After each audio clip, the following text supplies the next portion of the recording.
Ladies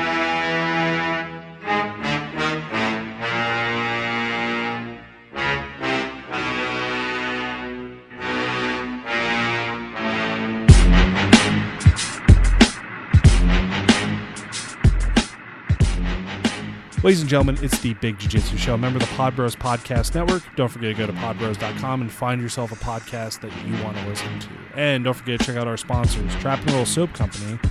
Go to their webpage. They have a brand new t-shirt. It's called the Scrub a Kami for Your Mommy t-shirt. It's got a luchador on it. He's scrubbing a kami. It's amazing. You can even use promo code Beef Squash. That's BEEFSQUATCH to get some money off your order. And check out our other sponsors, Tape Armor and Rolls Gear. And you can find all of our old episodes at bjjshow.com. I'm Rob, and we started out this episode with a question that kind of came in a little late, but that's okay because we love our listeners. We consider them friends, so we don't mind answering questions, even if they're just a tiny bit late from our question and answer episode. And then we kind of just, I don't even know where we got to from there. It was just, we talked about fake black belts. We talked about me being nasty because I got a nasty infection in my leg. We talked about making sure white belts stay around. We talked about, oh, geez, man, like I can go on and on. But we were a little bit all over the place, and we really hope we answered that question well for our friend and listener. And we really hope you guys enjoy this episode, and we will we'll just enjoy it, and we'll talk to you soon. Ladies and gentlemen, it's the Big Jiu-Jitsu Show. I'm Rob. I'm Randy. And we missed a question. Well, now, in all fairness, we didn't miss it. I was going to say, we didn't miss it. It came in delayed. Yeah, delayed. So, published the episode, and one of our friends, we'll call him a friend because, we don't have listeners, we have friends, and they sent us a question apologizing. So, let's go ahead and knock that out of the way, or just knock it out, get it out of the way, and then we'll go ahead and continue our chat. How's that sound? Sounds great. Perfect. All right, here it is. From Lisa Marie, at least that's her name on Facebook. I don't know, maybe it's her real name. I don't know. Anyway, so I didn't get my question in for the last episode because I got distracted with bullshit. All right. Anyway, my question is regarding white belts and how to get them to be motivated to stay and not quit. I was one of those white belts who quit after my first year, and it took me about 8 years to come back. I wish I had better encouragement or something back then. My gym especially has gotten at least a dozen or more new people just in the last month or so who have never done jiu-jitsu before, and most of them are women. I'm loving it, but in conversations I could tell some are still iffy. Anyway, love you guys. Thanks. So, yeah, how do you stop white belts from? Isn't that like the universe's greatest question?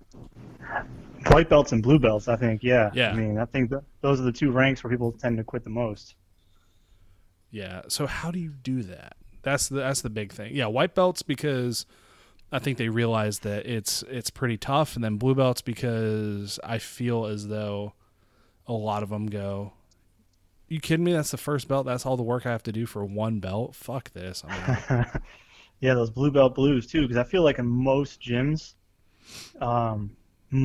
things have changed recently, but I feel like in most places, blue belt's probably the longest belt rank as well. Yeah, it really is. Like, that was kind of Andre told me back in the day. It was Andre Kiaz, my old instructor. He said, if you can get past blue, chances are you're going to get your black. He said that's supposed to be the really tough long belt that everybody hates, and that if you push through it, you should be good. I remember there being a pretty distinct turning point when I don't know if it was right when I got my pro belt. Obviously, every time you get a promotion, you kind of get that little bit of a rush. Yeah.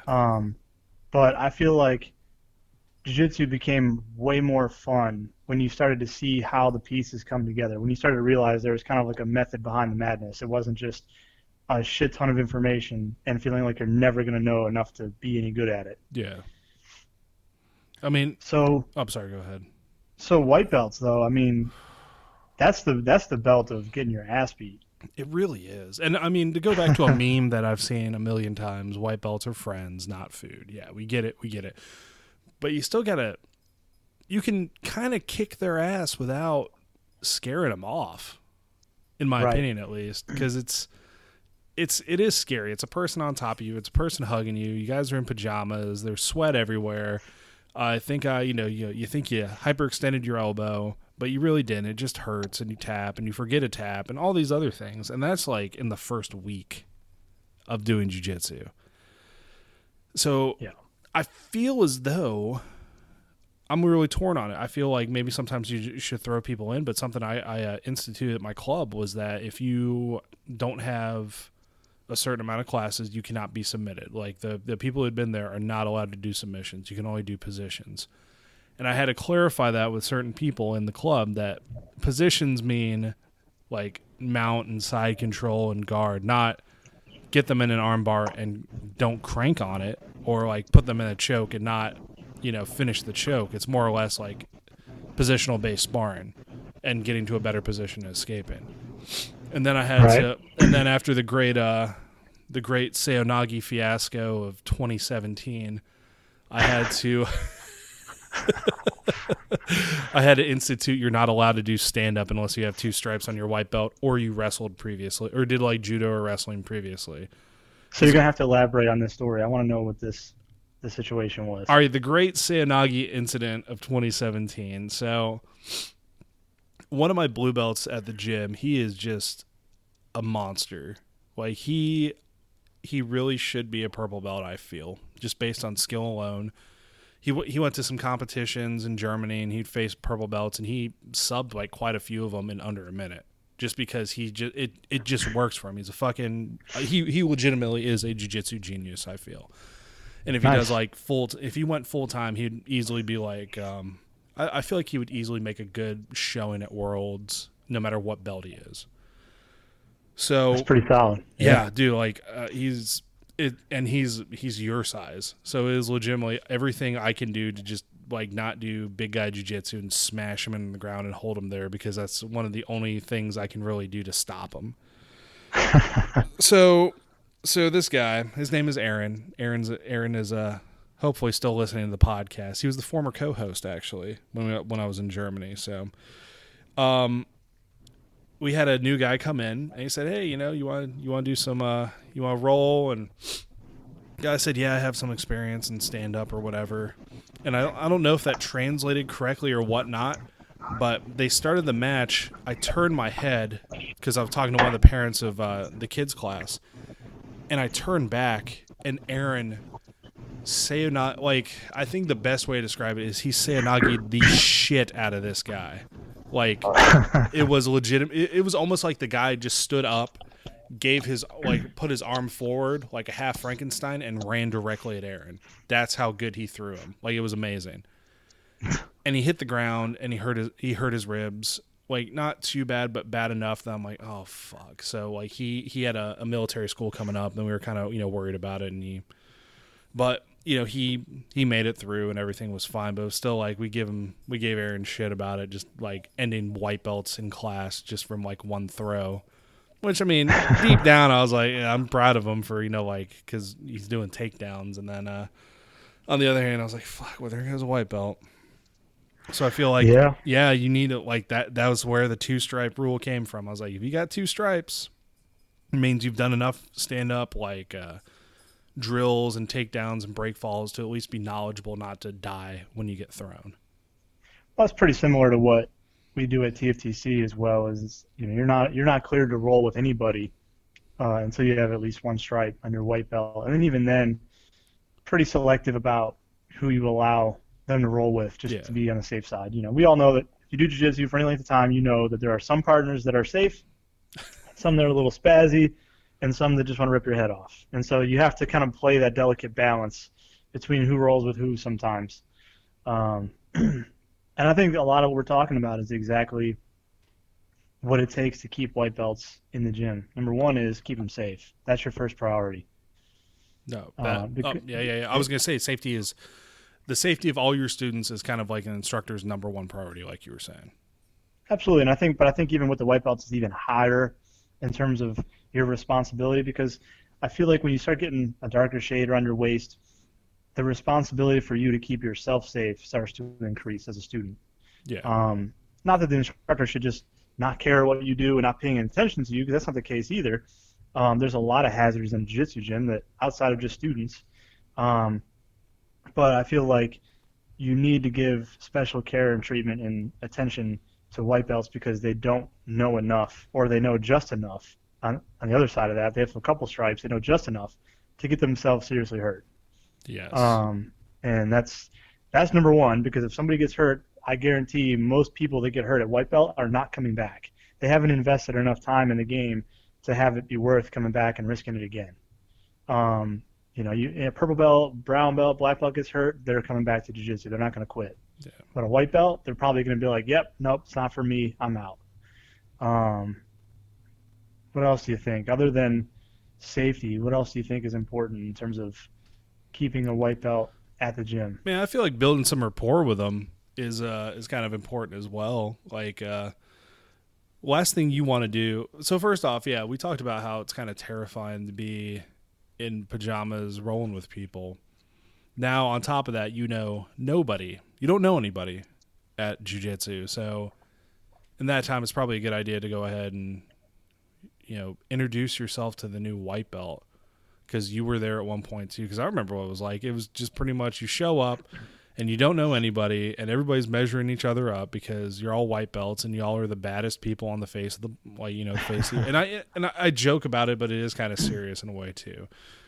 God forbid somebody brings their girlfriend in too, because then that person's now gonna try to rip everybody's arm off and whatnot. But absolutely, yeah. But introduce yourself. Make sure you talk to the white belts. Get to know them, because honestly, if you go somewhere, you get fucked up, and then nobody knows your name. Like, who was the white belt who got hurt? And I don't remember who it was. It was that guy, with the hair, and he was wearing the blue gi. Like, it really would just put a damper on the whole thing of like, I came here to learn confidence and hopefully, self-defense and all this other stuff, and you just run into a pack of bullies, except in jiu-jitsu as opposed to like everywhere else. So treat your white belts like people.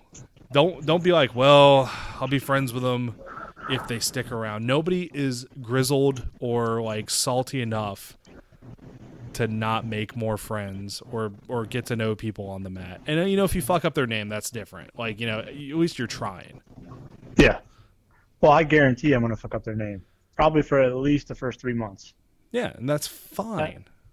I'm going to try. And so it's funny because I think that we talked about it on either the last episode or episode before last, when we were asked the question about what you should or should not do at another gym when you go visit. Yeah. And one of the answers we gave was that you should introduce yourself to the instructor, and you should introduce yourself to other people. And that's something that I do every time I go to a gym, is I do my best to introduce myself to everybody that's at that training day when I go to it.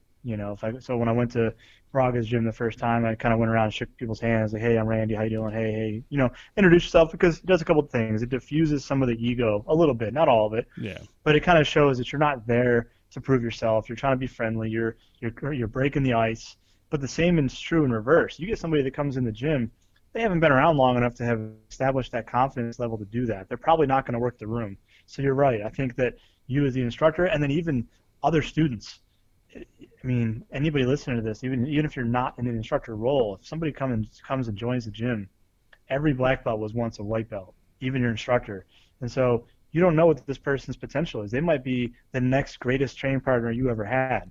Yep. And you got to give them that fair opportunity. You got to go over and shake their hand, welcome them in, because that's probably going to be a huge piece of what keeps them coming back, is the atmosphere in that gym and how friendly it is. Absolutely. And then the injury thing, I feel, is still like one of the more paramount issues, which actually I was going to ask, because I've been thinking about this quite a bit, especially now that I've got this sweet shin infection that now it like just delays my training even more. If like just getting back in the swing of it, and they're like, hey man, what's up with your shin? I'm like, oh yeah, it's kind of swollen. It turns out it's a cellulitis infection. So I'm a dirty bastard is what it boils down to. And but is it acceptable, or when is it acceptable, if you feel it's acceptable, to kind of, I guess, duck somebody in the gym for training? Because we did talk about the there are going to be some training partners that just hurt you, not maybe intentionally. But when do you think it's okay to just be like, hey man, nah, let's not do that. Let's not roll. I don't want to roll with you. I think that there are a few different times, and I'll even sit there and say this, that to this day, and even here recently, I have ducked training partners. The difference being, you don't duck them because you know it's going to be a difficult role and you're not going to win, right? That's the wrong reason to duck a training partner, is because it's difficult, it's challenging. The right reasons to duck a training partner are because you're working on something very specific, and you know the people, especially when you've been around for a while, you know the people and what level they're at, and the ones that you need to roll with so that you can work on bringing that game up to another notch. So, for example, if you and I are brown belts and I'm working on this new butterfly guard series and I want to bring it in to fill some void in my game that I saw, it's not best for me to just come out the gate the second day I'm working on it and say, "Hey Rob, let's roll as hard as we can, and I'm going to try this butterfly game on you." Because it's not going to work. I'm going to get smashed because it's not developed to that level yet. So it's better for me then, if I go into the gym that day with a specific purpose in mind, a specific intent of, hey, when I roll today, I'm only working butterfly. That's all I'm doing. But I'm still really new to it. I'm not going to pair with you and roll with you.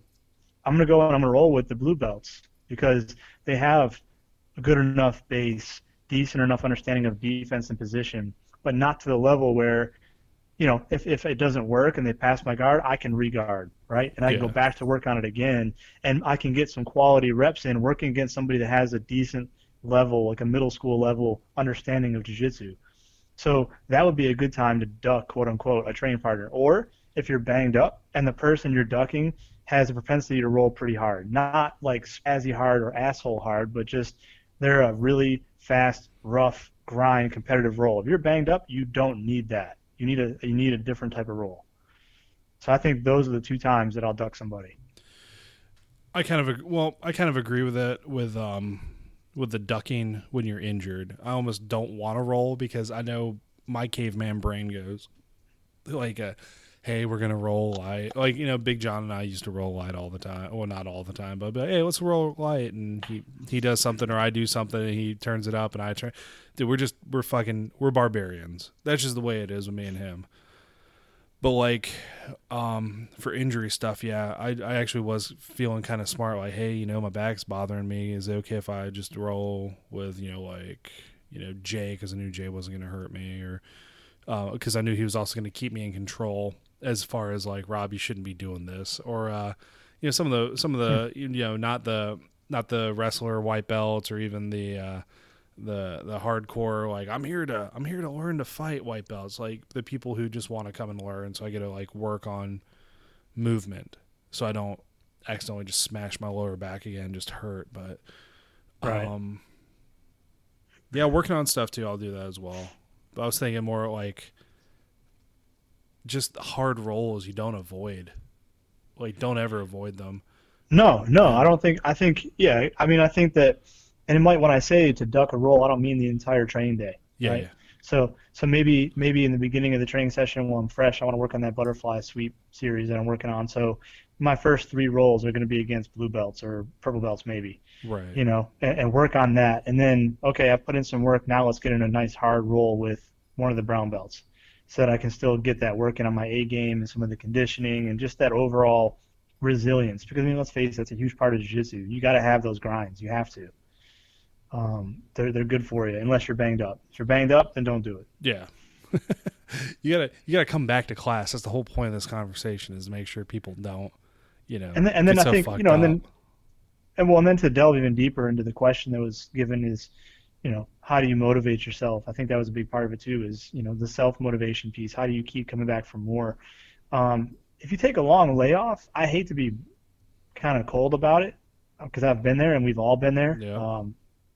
If you take a long layoff, you really shouldn't have any expectations about promotions or skill levels or be comparing yourself to where other people are at, because people are going to keep progressing when you're gone if they keep showing up. And that's just the nature of it. I mean, there's nothing more important in jiu-jitsu than mat time, because if you're not there, nothing else matters.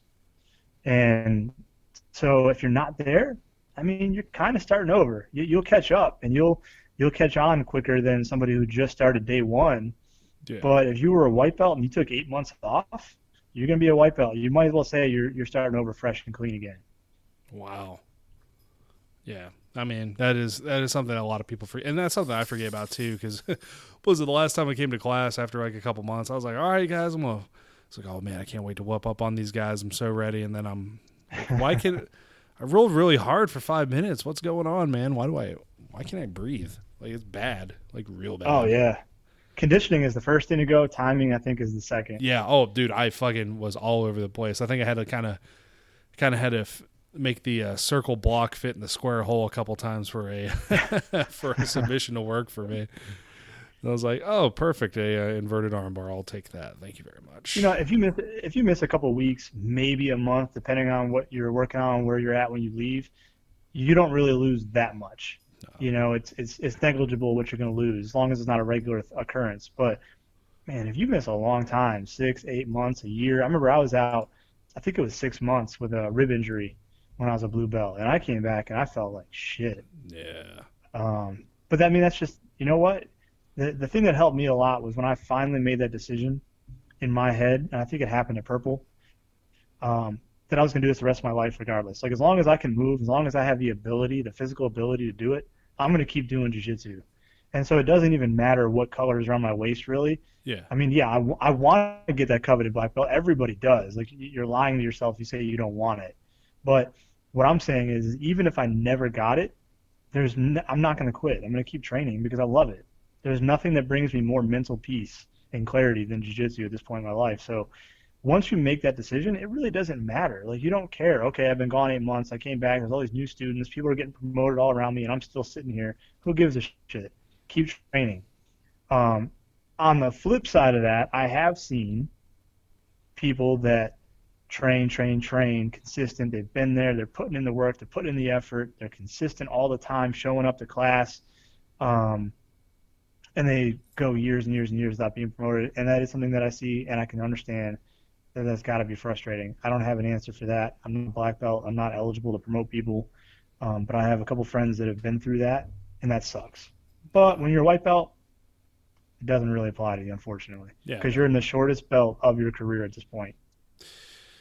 Yeah, as long as you stick with it, that's going to be the main thing. But yeah, it really doesn't matter. And I mean, like, I feel like in the beginning, a lot of people, like you said, like, oh, the whole, I can't wait to be a black belt. Well, you got a few years. That's okay. And that's okay. That really is okay.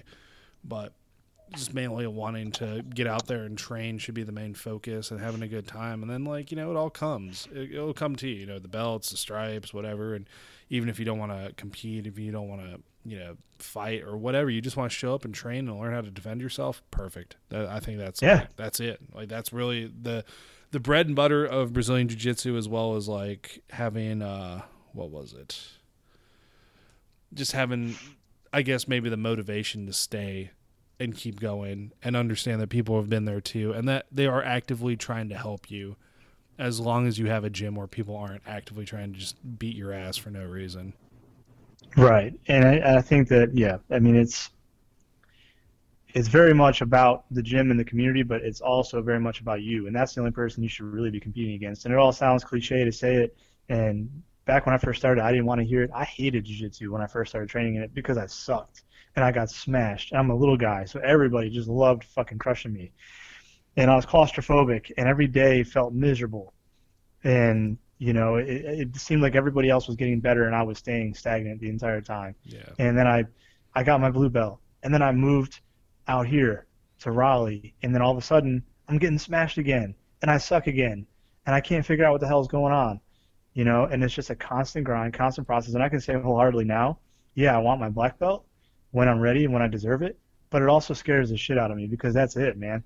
I was thinking about it last month. A couple people got promoted up at TFTC, and you're standing in that line, and you're like, I only get to feel that experience one more time. Yeah. That's an amazing experience to get promoted, and you only get to feel that one more time. It is kind of, I was thinking about that too. Like, we're at that point, like, you know, it's probably good. That's probably why it's the sweetest. You're like, you finally hit it, and, you know, I don't know what it's going to feel like. I probably might just kind of, you know, it's cool, man, and everybody claps for you or whatever. Or I think mainly I'll be more, because, you know, like, what, you get stripes every so often. Like, yeah, you know, you're a second-degree black belt, but you don't get the color. Yeah. Maybe like, you know, like what, you know, coral belt is the next big one, and you're just like, oh, that's awesome. Yeah, but that, I mean, even then, the coral, that's super, super rare. to get that far. I'm gonna be dead as shit, I think, before I hit Yeah, my oh goal. yeah. You and me both, man. I'm gonna be so dead. It's gonna be awesome. But no, I think more or less like, get that black belt, see what it feels like, and then I think it's almost like giving out Christmas presents, man. I always feel happier when I get to recognize my students as opposed to like getting the attaboy and getting the pat on the back saying I'm doing a good job and stuff like that. Like at this point now, it's almost like, yeah, dude, I fucking love seeing my students succeed, and I still want to roll and still give them a hard roll so they still continue to get better, and I can teach them stuff and I can give them proper advice. And I do not absolutely now.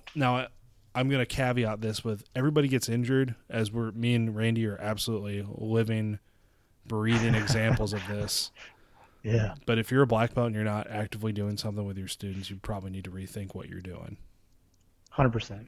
Yeah. That doesn't mean all the time 100% rolling to kill people. I mean, like, if you can count back in months the last time you stepped on the mat and rolled or even drilled, it's come on, man. What are you doing? Or lady, what are you doing? What are you doing? Yeah, and thankfully, you know what? You're absolutely right, but thankfully, every instructor around here, man, you go to a gym in North Carolina and you walk in there, the instructors are on the mat rolling.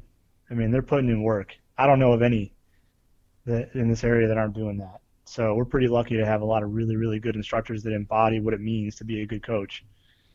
So no, we really are. We're very fortunate. I can't think of a single gym in North Carolina, unless we're going to go like the James Paredes route. Oh, gee. He went there. When's did. the last time you tried a lug wrench? Be honest. Oh, fuck. I think after Billy Dowie called him out, and I was like, shit, I'm going to try this at class and like pin down. Now here's a good example of what not to do to white belts, okay? So now I did know the white belt. The white belt had been there a while. I was like, hey, I'm going to try to do something stupid on you. And they're like, oh, okay. Try the lug wrench, and there's this whole pesky thing of like them following you while you do it if they're like savvy enough for like body movement. So that's hilarious. I can't believe you went there. I haven't heard that name in a while. Dude, man, it always pops in my head occasionally because one of my claims to fame is that I actually took a class with James Paredes. You did? Yes, I fucking did. All right, so moment of shame. So I was I was pretty badass white belt, like I was talking about, and unfortunately, I was at this point in my life where I was like, I can either stay in Fuquay and train and kind of like live, kind of, or I can move up to Cary, teach Taekwondo, and make money and live, like, eat and have a place to stay and not be like a parasite to my family. So it sucked because, the closest jiu-jitsu gym that I had that I was comfortable at was TFTC when it was in Anger. So I felt pretty bad, and I was like, fuck, man, there's got to be a jiu-jitsu place in Cary somewhere. Now, mind you, this was back during TFTC in Anger. What was it called back then? Well, anyways, Forge Fitness in North Raleigh off of Capitol, where Billy is. Mm-hmm. And like that was a drive. If I want to go after work, dude, that's a drive. So I was like, there's got to be something. Well, I'm doing my kick punch in a karate uniform or Taekwondo uniform in the mall.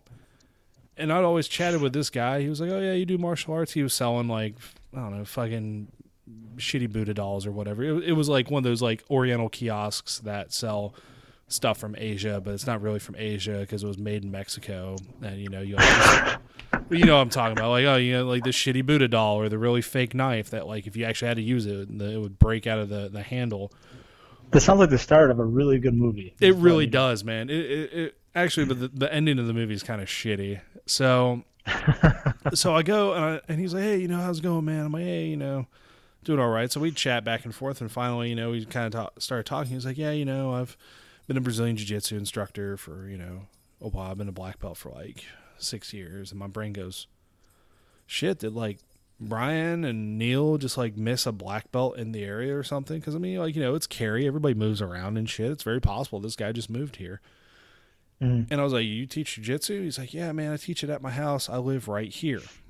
And I was like, holy shit, that is no joke. If I get in my car, drive 5 minutes, and I'm at his house. He taught it at his house. He had an entire room